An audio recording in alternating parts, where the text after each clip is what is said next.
Very warm welcome to study Pathshala. तो आज के अखबार में देखते हैं क्या मेजर खबरें हैं। So divided opposition, we look into these aspects here. Syrian war development, उसको लेके कुछ बातों को जानेंगे यहाँ पे, और India China relations. Then environment versus development, तो ये इंडिया चाइना रिलेशंस के ऊपर भी एडिटोरियल है, एंड एनवायरनमेंट वर्सेस डेवलपमेंट की भी एक इंपॉर्टेंट डिबेट है।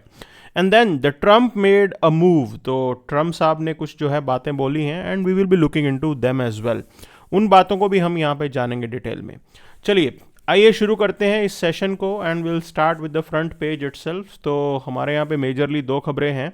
First is related to questions over Rahul's leadership as Pawar backs Mamata. See we will not get into the politics of this, but हमारे लिए जो काम की चीज़ है वो है ओपोजिशन। तो किसी भी देश के अंदर ओपोजिशन का होना बहुत ज़रूरी है। एक स्ट्रॉन्ग ओपोजिशन जो है वो गवर्नमेंट को अकाउंटेबल बना के रखता है। तो ये इस हिसाब से देखें तो हमारे लिए ये ज़रूरी था कि पावर का बैलेंस जो है वो मेंटेन रहे। क्लियर? अदरवाइज मोदी जी बहुत पावरफुल हो जाते अगर 400 पार आ जाती। So this time we have a opposition, credible opposition है, and the task of opposition is to give voice to the people, जनता की आवाज़। ठीक है, हमारे मुद्दे कौन उठाएगा? हमारे मुद्दे उठाएगा हमारा opposition. So that is something जो हमें यहाँ पे नॉर्मली रोल समझ में आता है।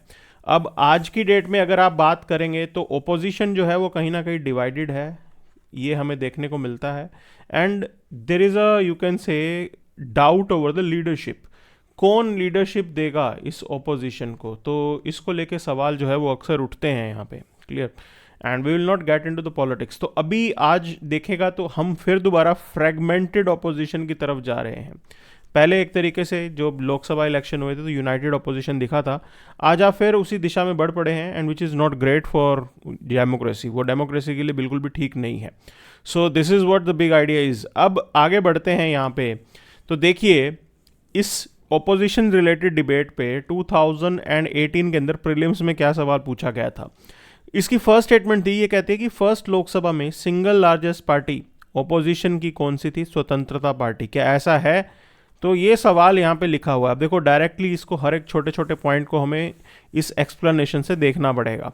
तो देखिए स्वतंत्रता पार्टी की बात करें, इट वाज फाउंडेड बाय सी राजागोपालाचारी। ठीक, और काफ़ी इंपॉर्टेंट रोल जो है सी राजागोपालाचारी हमारे यहाँ पे इन्होंने प्ले किया था। अब जरा फर्स्ट इलेक्शन की बात करें तो फर्स्ट लोकसभा इलेक्शन जो है हमारे यहाँ पे जो हुए थे वो 1952 में हुए थे, और स्टार्टिंग के अंदर जो लोकसभा इलेक्शंस थे वो 489 सीट्स के ऊपर थे, और लीडिंग पार्टी थी इंडियन नेशनल कांग्रेस। थोड़ा आप बोल सकते हो नेहरू जी का भी इम्पोर्टेंट रोल था, प्लस कहीं ना कहीं आज़ादी के बाद वो सेम कांग्रेस का नाम इस्तेमाल किया था, तो काफ़ी पॉपुलर थी। Then they were followed by independents winning a total of 37 seats. ठीक है, फिर कम्युनिस्ट पार्टी ऑफ इंडिया। ठीक, कम्युनिस्ट पार्टी ऑफ इंडिया 16 सीटें जीतती है, और सोशलिस्ट पार्टी ऑफ इंडिया 12 सीटें जीतती है। तो यहाँ पे कहीं पे भी नाम नहीं आ रहा है स्वतंत्रता पार्टी का, तो आप इसको ये नहीं मानेंगे कि ये सेकंड हाईएस्ट जो है वो पार्टी थी। तो कहीं ना कहीं आपकी जो है ये जो स्टेटमेंट हो जाती है फर्स्ट वाली वो गलत हो जाती है, क्योंकि कम्युनिस्ट पार्टी ऑफ इंडिया दूसरे नंबर पे थी। फिर आप देखिए सेकंड स्टेटमेंट कह रहा है कि in the Lok Sabha the leader of opposition was recognised for the first time in 1969।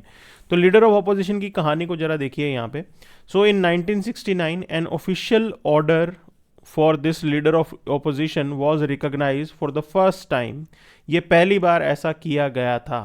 ठीक, However, in 1977 it was given a statutory status। बाद में जो है स्टेचुटरी रिकॉग्निशन दिया था, लेकिन स्टार्टिंग में एक ऑफिशियल ऑर्डर तो जरूर यहाँ पे निकाल दिया था। तो second statement is you can से द करेक्ट वन, ये स्टेटमेंट सही है। अब देखिए थर्ड स्टेटमेंट पे आते हैं।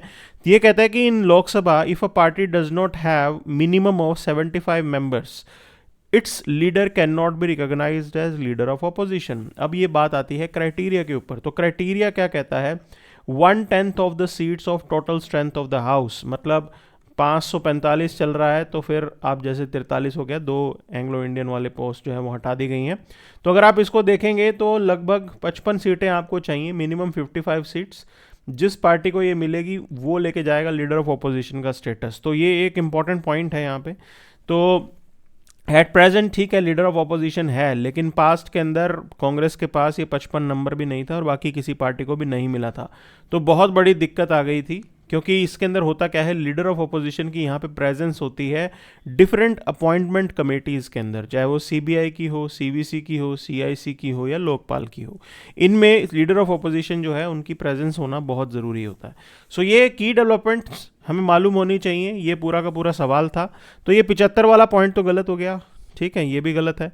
सो considering this point B is the right answer. तो ये आपको थोड़ा मालूम होना चाहिए यूपीएससी क्या डिमांड करता है, तो काफ़ी डिटेल में आपको जाना पड़ेगा, तब जाके आप आंसर्स दे पाएंगे।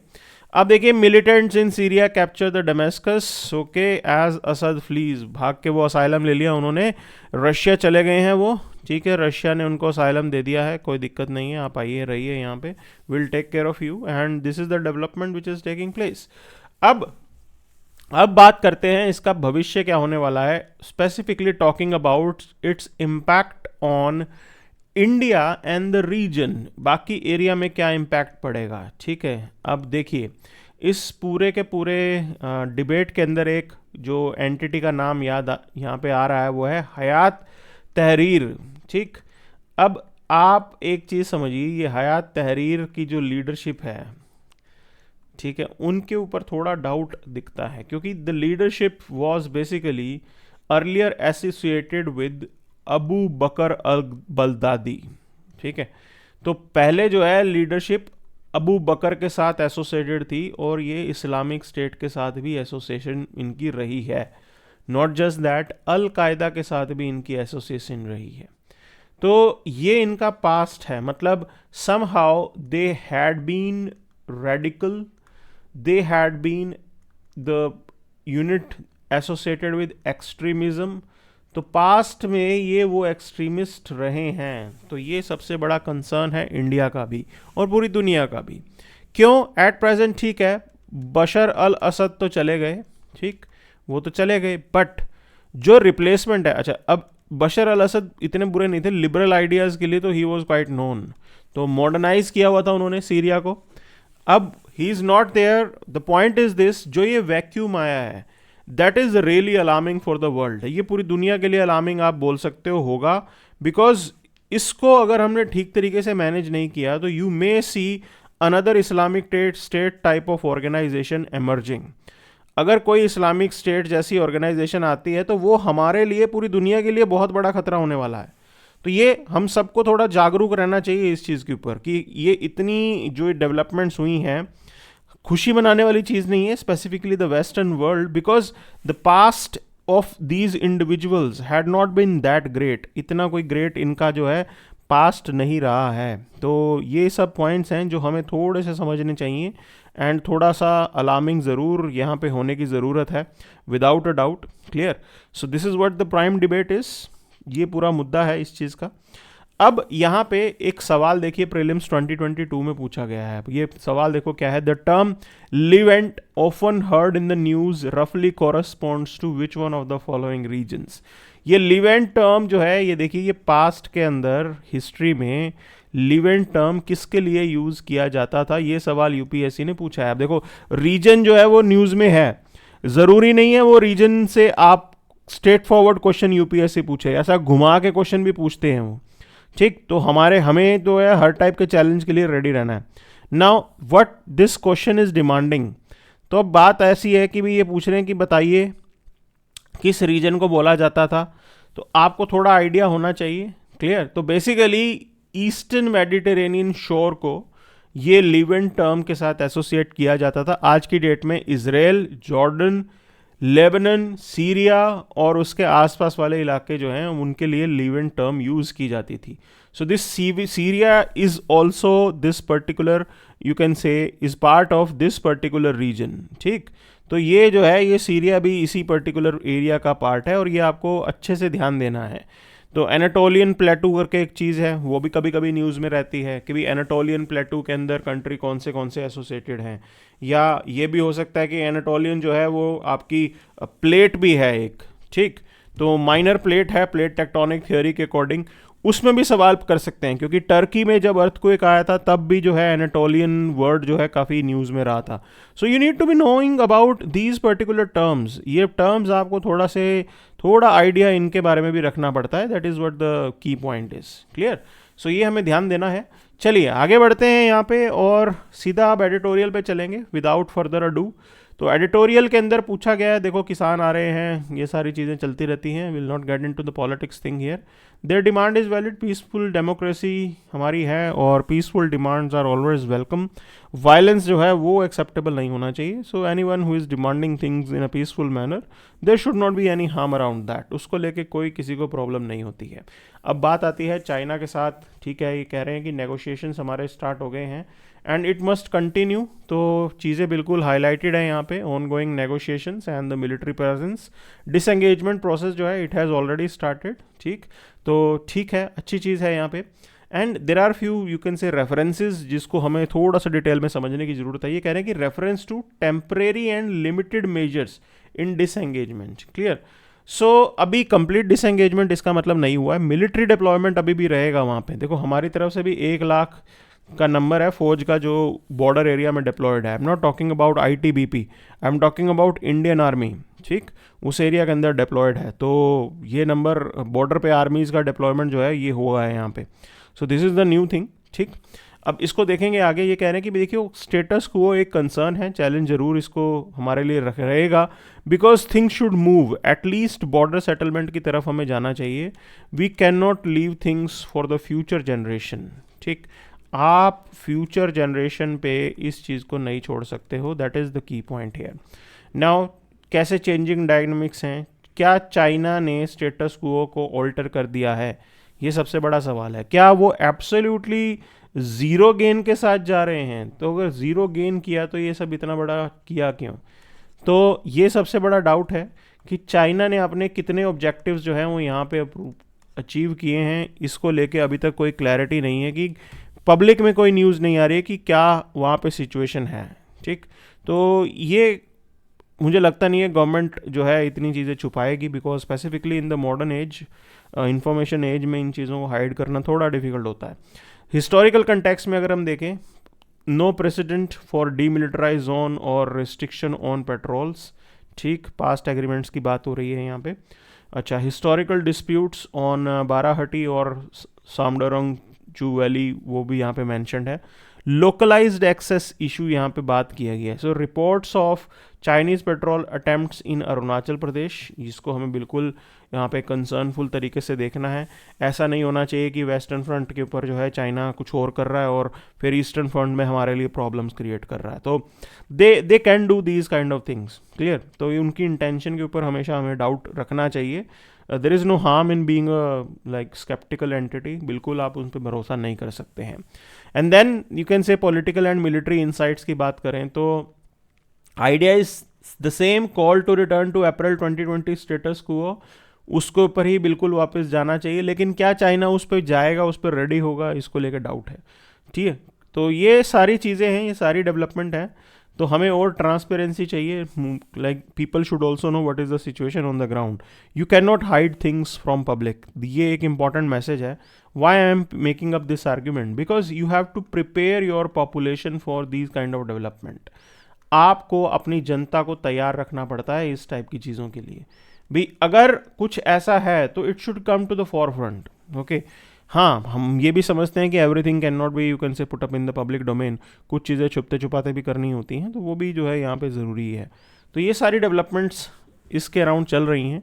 सो टॉकिंग अबाउट इट, अगले एडिटोरियल पे चलते हैं. Issue of India's economic growth versus emission. तो एक तरफ हम देखो दुनिया में तीसरे चौथे नंबर पे आ रहे हैं when it comes to emission. तो काफ़ी बड़ा नंबर है हमारा. ठीक है, खासकर अगर आप सल्फर डाइऑक्साइड की बात करोगे तो इंडिया तो लीडिंग प्रोड्यूसर्स में ही है, उसमें सबसे ज़्यादा हम ही कर रहे हैं. And that is primarily because of the thermal entities that we have here. Thermal से आपकी बिजली बन रही है 50%. तो काफ़ी पोल्यूशन होता है हमारी तरफ से. देखो बिल्कुल ये नहीं कह सकते हमारा दामन साफ़ है. ठीक, तो ये सारी चीज़ें हैं. लेकिन मेन प्रॉब्लम क्या है, हमें जो है डेवलपमेंट करना भी ज़रूरी है. डेवलपमेंट किसी लिए ज़रूरी होगा आपके लिए? आपको जॉब्स क्रिएट करने हैं. जॉब्स अगर नहीं होंगे, देखिए जॉब्स होंगे तभी आपका डेमोग्राफिक डिविडेंड होगा, क्लियर, तभी आप बोलोगे कि भी डेमोग्राफिक डिविडेंड हम लेके चल रहे हैं, otherwise this will be a demographic disaster.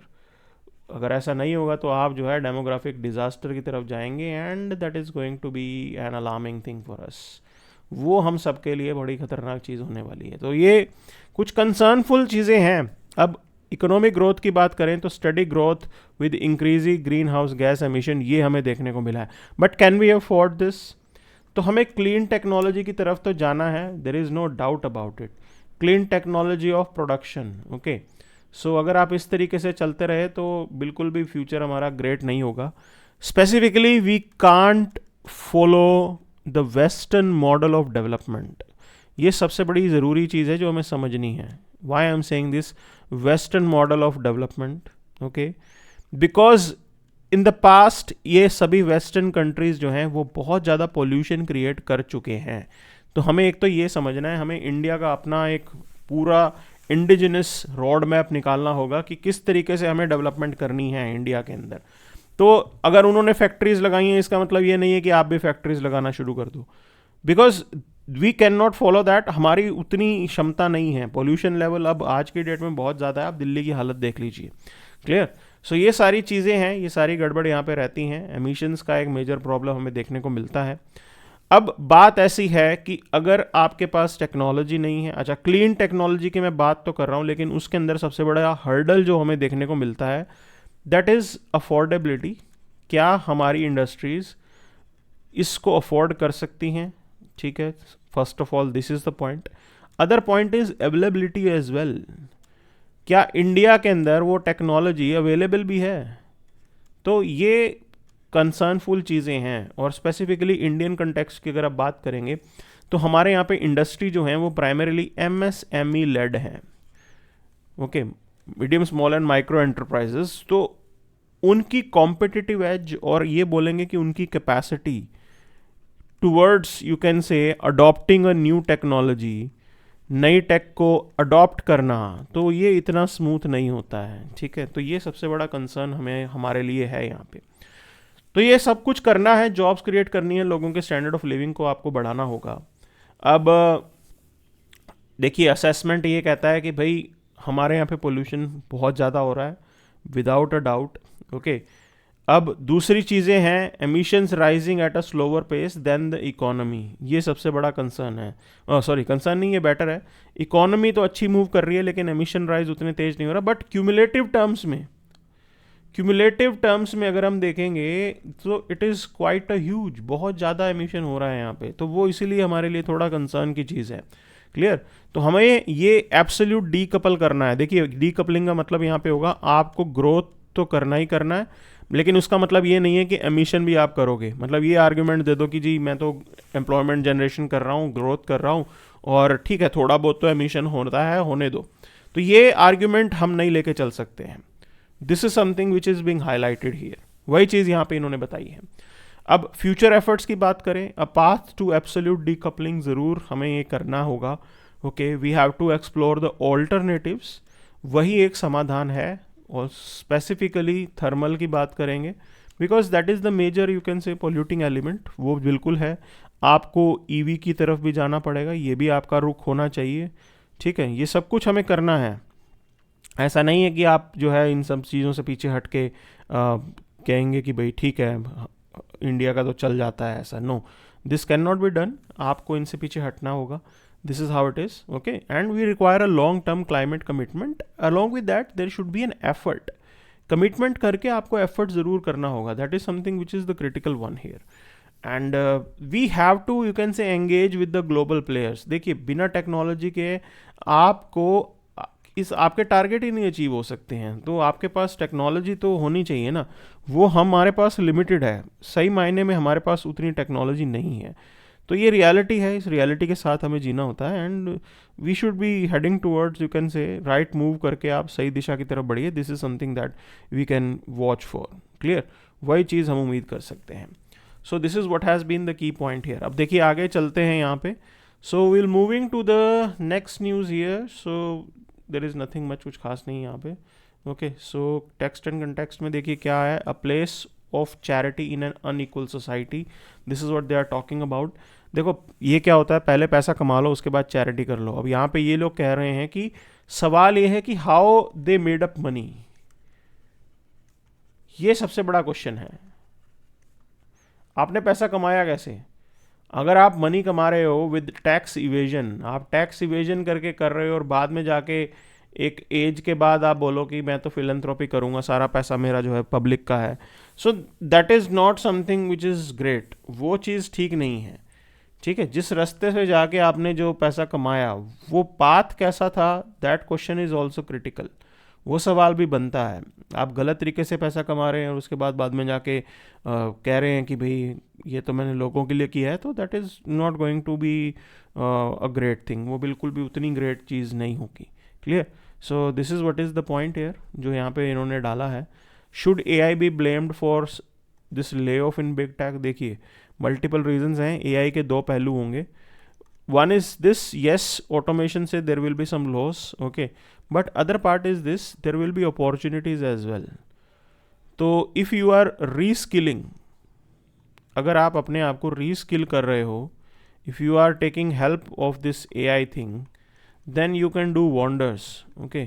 उसके लिए तो बहुत अच्छा स्कोप है, रीस्किल करना पड़ेगा, तब तो जॉब लॉस नहीं होगा। अगर आप आउटडेटेड सिस्टम से चल रहे हो then definitely it is not going to be great for you, तो बिल्कुल भी सही नहीं होने वाला है। This is what the point is. Clear? आगे बढ़ेंगे यहाँ पे। Misri to meet Yunus in Dhaka today too, so हमारे फॉरेन सेक्रेटरी गए हैं हमारे पड़ोसी से जो है उनके लीडर से मिलने के लिए। सो हिंदूज़ के ऊपर डायरेक्टली वहाँ पे अटैक हो रहे हैं, that is something which had happened there, okay, and these are the things that are there. Hindutva group जो है वो भी प्रोटेस्ट कर रहे हैं। So Bangladesh is in turmoil and there are other concerns because something happening in your neighbourhood, there will be direct implication on you, आपके ऊपर भी उसका सीधा असर पड़ता है। और बांग्लादेश की अगर आप बात करेंगे तो बांग्लादेश के अंदर ठीक 8% हिंदूज़ हैं वहाँ पे, तो अच्छा खासा नंबर हुआ ये, okay, and the number is somewhere around 1.34 crore, इतना भारी नंबर है ये। तो इतने ज़्यादा हिंदूज़ हैं वहाँ पे, because if there is any crisis, so where will they come? They will come to India, and then there is a humanitarian crisis that we have to deal with. 1971 में भी यही हुआ था, हमें ही उस ह्यूमैनिटेरियन क्राइसिस के साथ deal करना पड़ा था। तो इसलिए इस डेवलपमेंट को थोड़ा सा हमें सोच समझ के देखने की ज़रूरत है। That is the idea. Clear? So इन सब चीज़ों के बीच आगे बढ़ते हैं, सीधा चलते हैं, ये पॉलिटिकल चीज़ें हमें करनी नहीं है। अच्छा, Chandigarh leads in enforcing the criminal laws, okay, so ये सारी चीज़ें हैं, कुछ इंपॉर्टेंट चीज़ें भी हाईलाइट की गई हैं यहाँ पे। सो जैसे एक फेशियल रिकग्निशन के लिए चित्र खोजी करके ऐप यूज़ करती है पुलिस, उसकी बात की गई है। Then other point is this, Chandigarh police is ready for digitalization, पूरे तरीके से डिजिटलाइजेशन के लिए भी चंडीगढ़ पुलिस रेडी है आज की डेट के अंदर, okay, and this is how they are going to improve the criminal justice system. तो ये सारी चीज़ें इंप्रूव करने की ज़रूरत है। देखिए पुलिस को मॉडर्नाइज करना है, साथ साथ जुडिशरी को भी मॉडर्नाइज करना होगा।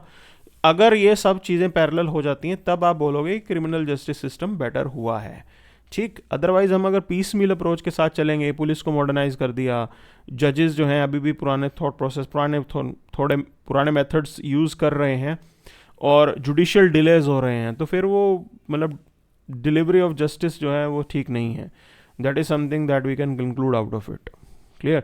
तो ये सारी चीज़ें हैं, हमें फ्रेगमेंटेड चीज़ें से नहीं करना, आपको लॉज को भी अपडेट करना। खैर ये तो लॉज अपडेटेड ही हैं। So this is what the big idea is. Clear? सब चलते हैं सीधा इंटरनेशनल पेज के ऊपर और डोनाल्ड ट्रंप की बात को समझेंगे। तो ट्रंप ने बोला है कि सबसे पहले तो यूक्रेन में शांति कराओ और उसके बाद जो है नेटो को विड्रॉ से वो बात कर रहे हैं कि वो खुद ब खुद शायद यूएस को नेटो से बाहर निकाल दें। अब ये एक बहुत बड़ा इम्पैक्ट होगा if US moves out of NATO. Clear? क्योंकि ये पूरे एरिया की जियोपॉलिटिक्स को ही चेंज कर देगा, इतना बड़ा इम्पैक्ट होने वाला है यहाँ पे।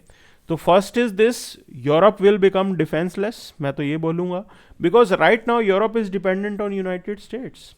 अनदर पॉइंट इज दिस, इसका नुकसान क्या हो सकता है, जो ईस्टर्न यूरोप है, ठीक, ईस्टर्न यूरोप में start tilting towards Russia, that can be visible, because अब ईस्टर्न यूरोपियन कंट्रीज को लगेगा कि रशिया हम पे हमला ना कर दे, because without United States on its own Europe can not take Russia. That is the reality. ठीक है, ये सब मिल भी जाएं तब भी रशिया के साथ नहीं भिड़ सकते।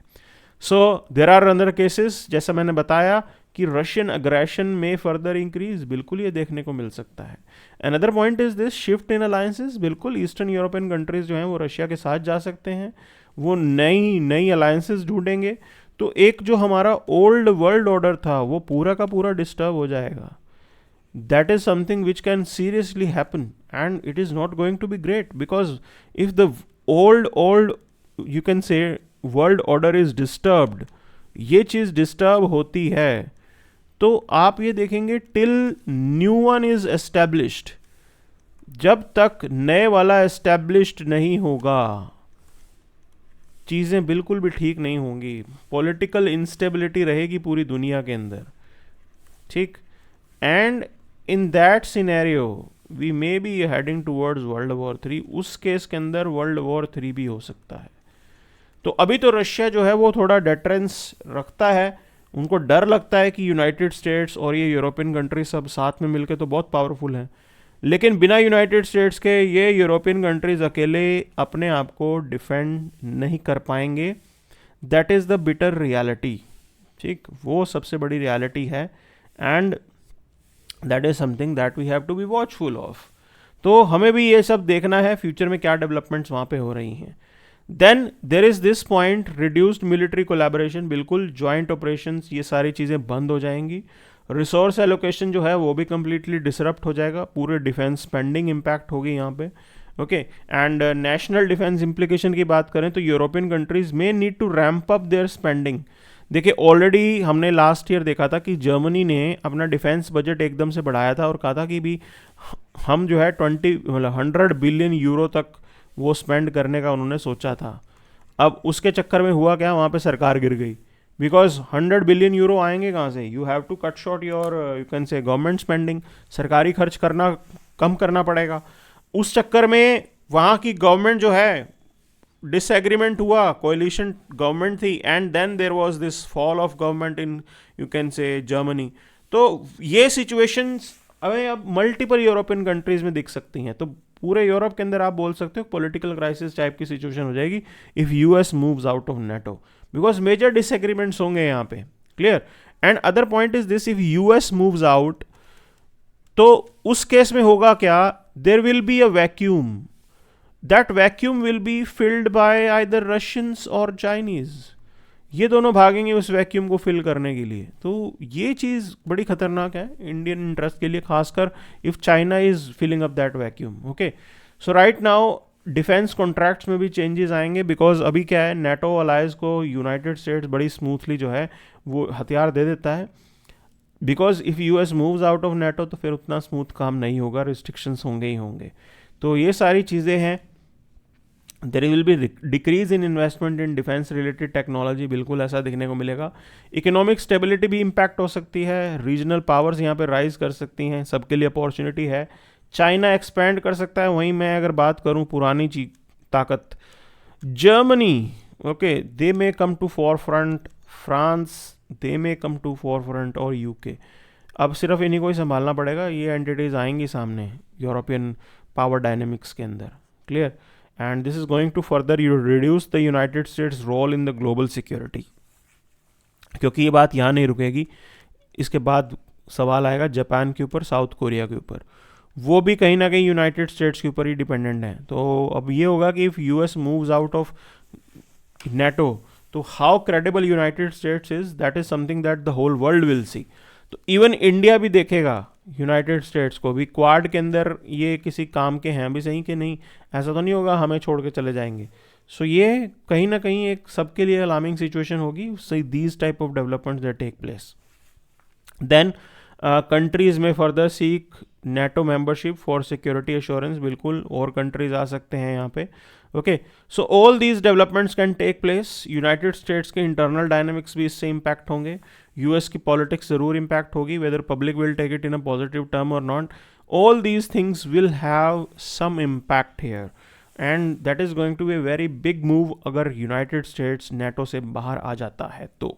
सो this is what we have for today's newspaper. ये था आपका आज का अखबार, and thank you very much.